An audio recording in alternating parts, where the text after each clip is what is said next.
Good morning students, welcome to Iqbal arts classes. आज मैं आप लोगों के सामने मुगल काल की मुगल राजधानी और मुगल दरबार और दरबार में होने वाले जो भी कार्यक्रम होते थे उनके बारे में हम आज वर्णन करेंगे। सबसे पहले तो हम बात करना चाहते हैं, सबसे पहले मुगल राजधानी। मुगल काल में राजधानियां बदलती रही। जब 1526 में बाबर ने भारत पर आक्रमण किया, पानीपत के युद्ध में इब्राहिम लोदी को हराया, उस समय इब्राहिम लोदी की राजधानी आगरा थी।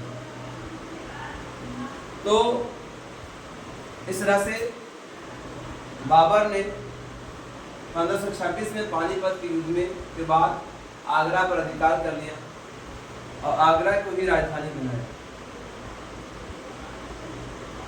लेकिन जब हुमायूं का दौर आया तो हुमायूं ने अपनी राजधानी दिल्ली बनाया था। दिल्ली पुराना किला, जिसको दीने पनाह कहते हैं, जहाँ पर हुमायूं रहा करते थे। लेकिन हुमायूं के बाद जो है 1560 में अकबर ने अपना राजधानी फिर आगरा बनाया। आगरा में किला बनाया, तो आगरे का किला कहते हैं, जो अकबर द्वारा बनाया गया। तो इस तरह से राजधानियां बदलती रही।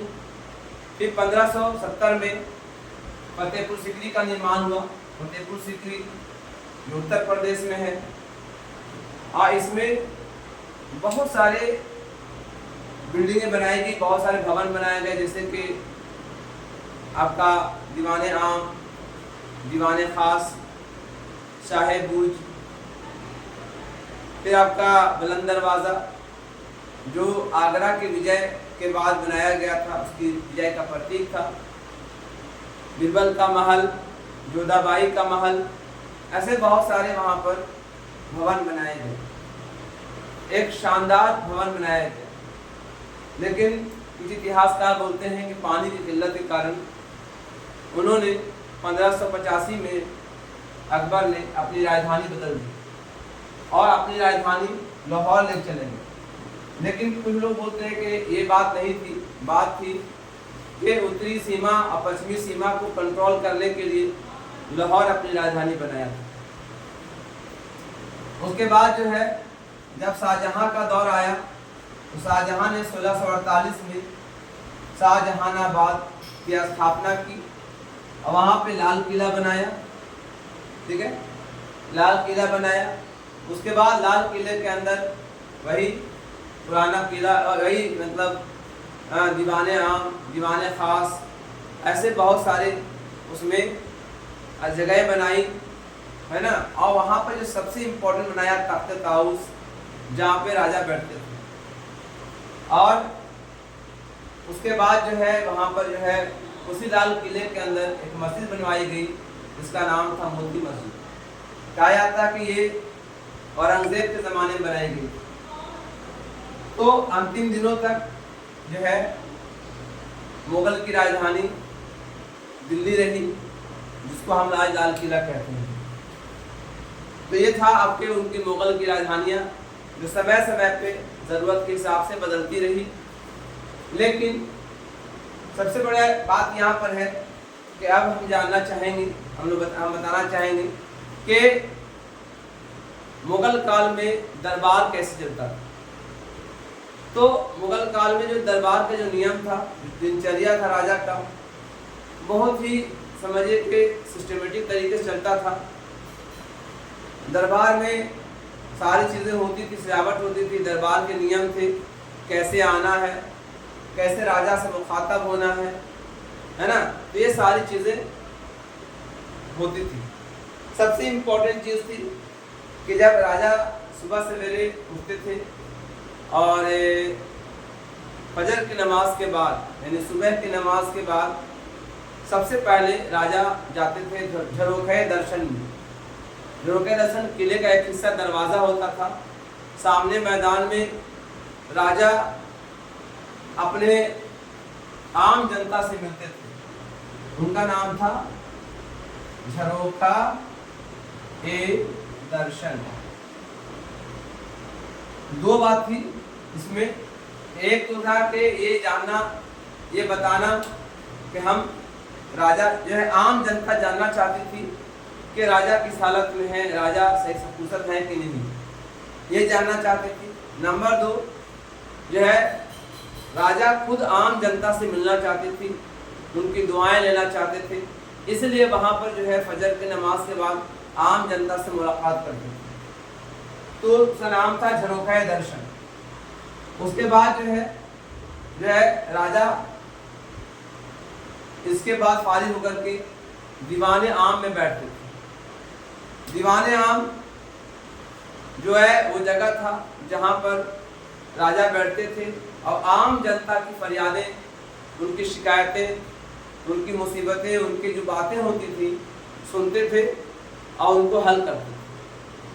तो ये था दीवाने आम, एक खास जगह थी जहाँ पर आम जनता को आने का परमिशन था, अनुमति था। उसके बाद जो है एक इलाका था झरोखा दीवाने खास। दीवाने खास जो था वो एक खास जगह थी जहाँ पर राजा अपने खास मंत्रियों से, शहजादों से और कभी कभी जो है अपनी प्रमुख रानियों से भी गोपनीय बातें और किसी खास मुद्दों पर, योजनाओं पर आपस में बातें करते थे, है ना, और उस योजनाओं का हल ढूंढते थे। उसका नाम था आपका दीवाने खास। इसके बाद एक जगह और था, शाम के समय या फुर्सत के वक्त में राजा शाही बुर्ज पर बैठते थे। शाही बुर्ज, कुछ लोग बोलते हैं कि पंचमहल का इलाका था। शाही बुर्ज पर बैठते थे और वहाँ पर कुछ खास लोग होते थे जो बहुत करीबी होते थे, शहजादे हो सकते थे, माताएं, बहनें या बीवियाँ, या कुछ खास मंत्री और गोपनीय मुद्दे और कुछ इधर उधर की बातें हुआ करते थे। उसका नाम था शाही बुर्ज। ये थे 4। इसके अलावा महल में जो है एक हिस्सा था जिसका नाम था हरम। हरम वो जगह है जहाँ पर राजा की पत्नियाँ, रानियाँ, पटरानियाँ, है ना, जिसको आघा या आगाचा कहते हैं, है ना। इसके अलावा माँ, बाप, भाई, माँ, है ना, बहन, फूफियाँ, दादियाँ, जितने भी होती थी, सब रिश्तेदार वहाँ पर रहते थे। वहाँ पर जो है हरम इसलिए कहा गया, हरम अरबी लफ्ज़ है जिसका नाम है जहाँ मना है ना, जैसे हम लोग बोलते हैं ना गैर महरम, मतलब वैसे लोग जो हमारे महरम नहीं हैं, जो हमारे खून के नहीं हैं, हमारे घर के नहीं हैं, तो उसको बोलते हैं गैर महरम। वैसे ही हरम का मतलब हुआ जहाँ पर जाना हराम था, यानी राजा सिर्फ वहाँ जा सकते थे, सिर्फ राजा को वहाँ पर जाने का परमिशन था, और राजा से जुड़े हुए जो उनके खून का रिश्ता था, जैसे बेटी बेटे थे, तो वो जा सकते थे, बाकी सब किसी को वहाँ पर जाना मना था। हरम की रक्षा करने के लिए ख्वाजा सार होते थे। ख्वाजा सार जो होते थे, जो हिजड़े होते थे, जो ट्रांसजेंडर कहते हैं अंग्रेजी में, है ना, उन्हीं की जिम्मे होती थी। न मर्द का ये जिम्मेदारी होता था और न ही औरत की जिम्मेदारी होती थी। वो ट्रांसजेंडर होते थे, पूरे हरम की रक्षा करते थे। इस तरह से ये पूरा दरबार चलता था और उनके कार्यक्रम होते थे। ठीक है। मुगल दरबार में और भी बहुत सारे रीति रिवाज भी थे, जैसे कि अगर राजा से मिलना होता था तो बलबन के समय एक प्रथा चल पड़ी थी जिसका नाम था सजदा प्रथा। ये सल्तनत काल से ला रहा था, यानी राजा के सामने जाना है तो राजा के सामने सर झुका करके, सर, है ना, सजदा करके राजा का आदर करना है। तो वो सजदा प्रथा था जिसको जमीनपोश प्रथा भी कहते हैं। लेकिन जब मुगल काल आया तो मुगल काल में अकबर ने सजदा प्रथा समाप्त कर दी। ये सजदा प्रथा अच्छी बात नहीं है, हम सब बराबर हैं, तो सिर्फ भगवान और ईश्वर के सामने, अल्लाह के सामने झुकने के अलावा किसी के सामने झुकने चाहिए। इसलिए इन्होंने सजदा प्रथा समाप्त कर दिया और उसके जगह पर 4 तस्लीम जैसा सिस्टम शुरू किया, यानी सामने राजा के सामने झुक करके 4 बार सलाम करना होता था। सिर्फ ये झुक गया और 4 बार सलाम कर, तो चार तस्लीम था। एक सिस्टम और था कोर्निश पर था, यानी राजा के सामने नहीं, राजा के दाएं तरफ कोने में खड़ा होकर के राजा को एक तरफ सलाम करना होता था ताकि राजा को आदर हो सके, इसलिए इसका नाम था कोर्निश प्रथा। ये यहाँ की प्रथा नहीं, ये पारसी प्रथा है, लेकिन यहाँ का प्रचलन था। इसके अलावा मुगल दरबार में कई त्यौहार भी मनाए जाते थे, होली हो गया, दिवाली हो गया, ईद हो गया, और वहाँ पे एक पारसी त्यौहार मनाया था जिसका नाम था नवरोज। तो मुगल दरबार में ये सारे समय समय पर ये त्यौहार मनाए जाते थे। जब समय आता था तो सभी जो है, चाहे हिंदू क्या मुसलमान, सभी रानियाँ, पटरानियाँ, नौकरानियाँ सभी मिल करके ये त्यौहार को मनाते थे। इसके अलावा शादियाँ बड़ी धूमधाम से होती थी। इसके अलावा मेहंदी लगाने की रस्म होती थी, है ना, जिसको हिनाबंदी कहते हैं, जहाँ पर सारी महल की औरतें एक साथ मेहंदी लगाती थी और एक त्यौहार जैसा धूमधाम के जरिए से मतलब उससे त्यौहार को पूरा करते थे, उसको इस सिस्टम को पूरा करते थे। तो इस तरह से वहाँ पर ये त्योहारों का भी मनाया जाता था। शादियाँ बड़ी धूमधाम से होती थी, है ना, सभी को दावतें दी जाती थी। तो मुगल दरबार में ये सारी चीज़ें होती थी। इसके अलावा मुगल दरबार में हरम के बारे में बता दिया हमने, लेकिन ये नहीं बताया कि हरम में जो स्त्रियां होती, खास की पत्नियां जो होती थी, दो तरह की पत्नियां होती थी। एक होती थी आगा और एक होती थी अगाचा। आगा पत्नी जो होती थी,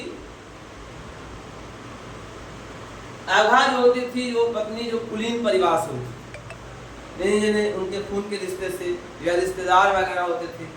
अगाचा जो होते थे वो जो है किसी दूसरे खानदान से आई और उनके यहाँ विवाही गई, उसको आगाचा कहा जाता था। इसके अलावा जो कुछ उप पत्नियाँ भी होती, जिसको मिडवाइफ कहते हैं, उप पत्नियाँ भी होती थी जो युद्ध में जीत के लाई गई हों, राजा उससे शादी कर लेते थे, तो उसको उप पत्नियाँ या मिडवाइफ कहा गया। तो ये सब जो है हरम में होता था और हरम की रक्षा बताया था, हरम की रक्षा ख्वाजा साहब करते थे। इसके अलावा मुगल दरबार में स्त्रियों की स्थिति अच्छी थी, खराब नहीं थी, सामान्य थी। कुछ स्त्रियों को एक अहम दर्जा प्राप्त था, जैसे कि गुलबदन बेगम जो उनकी फूफी थी अकबर की, जिन्होंने हुमायूंनामा लिखा। फिर आपका जोधाबाई, एक नूरजहां, इसके अलावा जो है आपका ताराबाई, ऐसी बहुत सारी महिलाएं थी। कुछ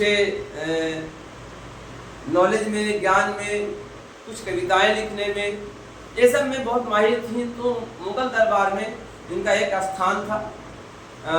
जैसे सलीमा सुल्तान जो बैरम खां की पत्नी थी, तो ये सब जो है एक बहुत ही अच्छी विचारक थी।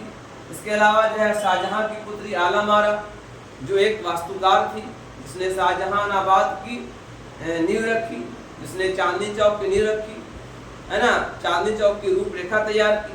तो ये सब महिलाएं थी जो जानकार महिला थी, है ना। ये मुगल दरबार के अंदर। मुगल दरबार में कुछ खास लोग भी होते थे, अभिजात वर्ग, है ना, कुछ ऐसे भी लोग होते थे जिन्हें एक खास अपना दर्जा प्राप्त था, ठीक है। जो विदेशी लोग होते थे, जो फॉरेन से आते थे, यहाँ उनको रखा जाता था, उसको अभिजात वर्ग कहा गया। मुगल दरबार में, मुगल राज में सूचना तंत्र को, इंफॉर्मेशन सिस्टम को बहुत ही मजबूत किया गया था।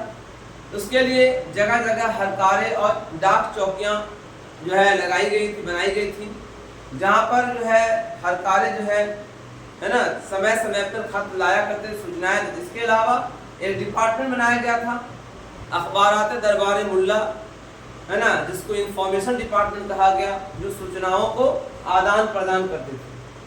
तो सूचना तंत्र को काफ़ी विकास किया गया था मुगल दरबार में, है ना, और ताकि सूचनाओं का, ताकि कुछ भी विद्रोह हो सके तो फटाक से या जल्दी से सूचना हमारे पास पहुंच सके। तो सूचना इंफॉर्मेशन बहुत ही मजबूत किया गया था। इसके अलावा मुगल दरबार के अंदर जो है ना, चित्रकला का भी काफ़ी विकास हुआ था।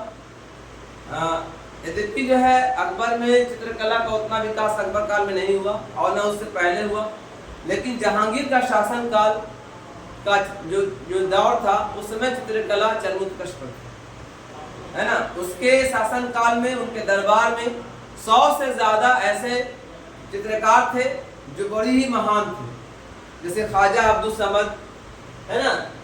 बहुत सारे चित्रकार थे, ख्वाजा अब्दुल समद थे, सैयद अली दसवन, वासवन, हरिवंश, ऐसे कई चित्रकार थे जो पक्षियों, है ना, परिंदों, जानवरों के चित्र बनाया करते थे। इसके अलावा उनके चित्रों में जो है किसी दृश्य को दर्शाया था, जैसे युद्ध हो रहा है तो युद्ध के दृश्य को दर्शाया गया, अगर शिकार करने चले गए तो शिकार के दृश्य को, और ऐसा उसमें जो है पेंटिंग करते थे कि पेंटिंग में लगता है कि पेंट बोल चुका है, वो अब बोल देगा, अब उसे आवाज निकलेगी। इस तरह की पेंटिंग और रंगों की भरावट बहुत ही शानदार होती थी, है ना। सलीम को चित्रकारी में काफी रुचि थी और इतना वो चित्रकारी में मतलब रंग गए थे कि कहा जाता है कि वो किसी भी चित्रकार चित्र को देखते थे तो नाम बता देते थे कि ये चित्रकारी फलाने ने की है, ये चित्रकारी फलाने ने की है, चित्रकारी फलाने ने की है। यानी ऐसा चित्रकारी में कि अपने सारे पेंटर की चित्रकारी की कला को वो जानते थे, ठीक है। लेकिन जब उसके बाद जो है शाहजहां का दौर आया तो शाहजहां के दौर में चित्रकारी भी आगे बढ़ी, लेकिन उसमें जो है रंगों की मिलावट और साथ में उसमें सोने के पानी की मिलावट से उसके अंदर चित्रकारी में एक चमक लाने के लिए एक नया दौर शुरू किया गया, रंगों की मिलावट, नए रंग मिलाना, है ना। तो इस तरह से शाहजहां का दौर भी बहुत अच्छा दौर रहा। इनके शासनकाल में मंसूर नाम के महान एक चित्रकार हुआ करते थे, ठीक है। इन्होंने सबसे ज्यादा अपनी चित्रकारी को वास्तुकला में इस्तेमाल किया, अपने बिल्डिंगों में इस्तेमाल किया, जो इन्होंने भवन बनाया भवनों में इस्तेमाल किया। लेकिन औरंगजेब का शासनकाल जो है चित्रकारी के लिए पतन रहा, क्योंकि वो सूफी थे, सूफी संत थे, धार्मिक प्रवृत्ति के थे, चित्रकारी उनको पसंद नहीं थी। तो उनके शासनकाल में चित्रकारी का पतन बहुत तेजी से हुआ और पेंटिंग खत्म हो गई, लगभग पतन हो गया। तो अकबर काल में या दरबार का नियम बहुत था, लेकिन अकबर खास करके ज्ञान विज्ञान के बड़े माहिर आदमी थे, वो एजुकेशन और शिक्षा को बड़ा महत्व देते थे। उनके शासन काल में उनके दरबार में नवरत्न हुआ करते थे, है ना।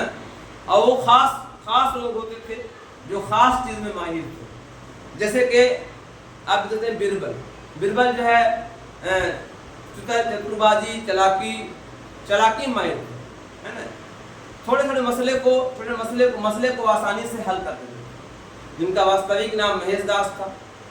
तानसेन जो एक बहुत बड़े संगीतकार थे, है ना। अबू फजल और फैजी दो भाई जिन्होंने आयन अकबरी और अकबरनामा लिखा, एक लेखक थे। फिर उसके बाद जो है लॉर्ड रनमल जो फाइनेंस मिनिस्टर, फाइनेंस में और टैक्सेशन में बहुत माहिर थे, उनको फाइनेंस दे दिया गया था। फिर इसके बाद आपका राजा मान सिंह जिन्हें सेनापति बनाया गया था, मीर मुंशी बनाया गया था। इसके बाद मुल्ला दो प्याजा जो अकबर के पाठशाला के प्रिंसिपल थे, जो बहुत बड़े आलिम भी थे, है ना। वो जो है अपने नाश्ते में या खाने में दो प्याज खाते थे, इसलिए उनको मुल्ला दो प्याजा कहा गया, ठीक है। उसके बाद जो है अब्दुल रहीम खाना एक महान कवि थे, है ना, और एक लेखक भी थे जिन्होंने जो है जहांगीर को पढ़ाया भी था। ये जो है दोहा लिखने में माहिर थे, ये हिंदी के प्रकांड पंडित थे। इस तरह से ये जो उनके नवरत्न थे, बिरबल, रमल, है ना, राजा मान सिंह, तानसेन, फैजी, अबू फजल, हकीम हुमाम, एक और हकीम हुमाम थे जो सम्राट के पाठशाला के प्रधान वही थे। मुल्ला दो प्याजा भी बहुत वो अरबी के माहिर थे, वो भी लेखक ही थे। इस तरह इन सभी को माहिर थे दरबार में, लेकिन इनमें जो है सभी को ये मतलब जिम्मेदारी होती थी कि अगर युद्ध का समय होता था तो सभी को युद्ध में जाना पड़ता था, युद्ध सबको लड़ना पड़ता था। बिना लड़े मतलब नहीं, आपको सिर्फ दरबारी काम नहीं करना, युद्ध भी लड़ना है।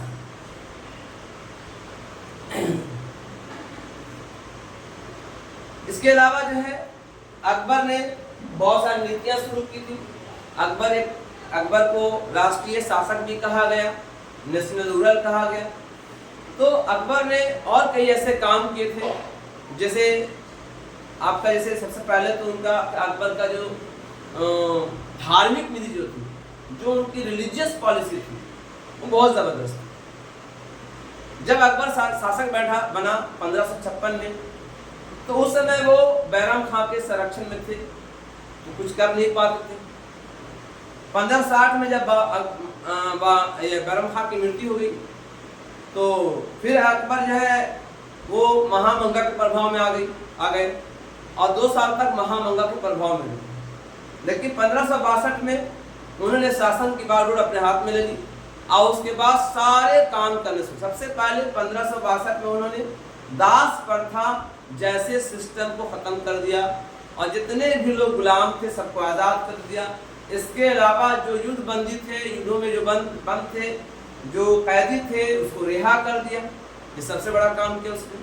फिर उसके बाद उन्होंने बाल विवाह को अंत कर दिया, बाल विवाह समाप्त कर दिया, है ना। जजिया कर और खैरात कर था, जो उसको भी समाप्त कर दिया। ठीक है।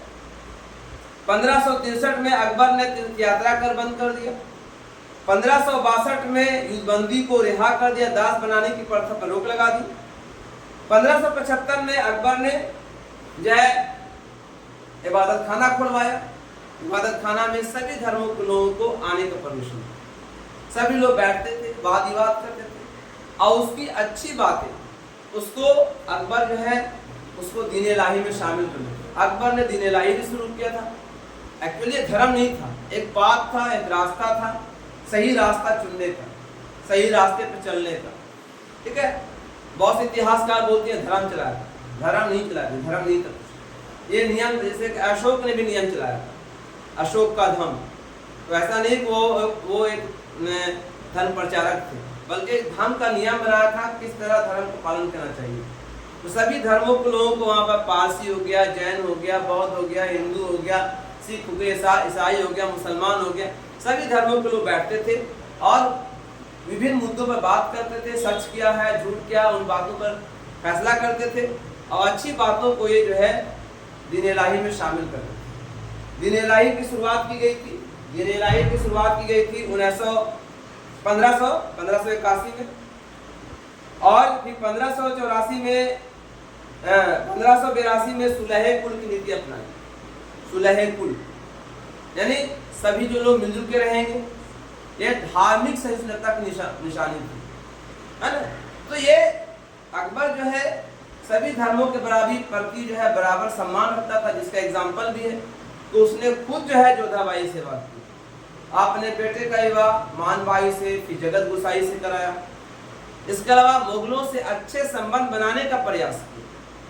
वो बात अलग है कि राणा प्रताप से संधि नहीं हो पाई, क्योंकि राणा प्रताप अपने जगह पर सही थे, वो सिद्धांतों के मालिक थे, वो सिद्धांत की लड़ाई लड़ते थे, है ना। और मुगल भी अपने सिद्धांत पर लड़ते थे।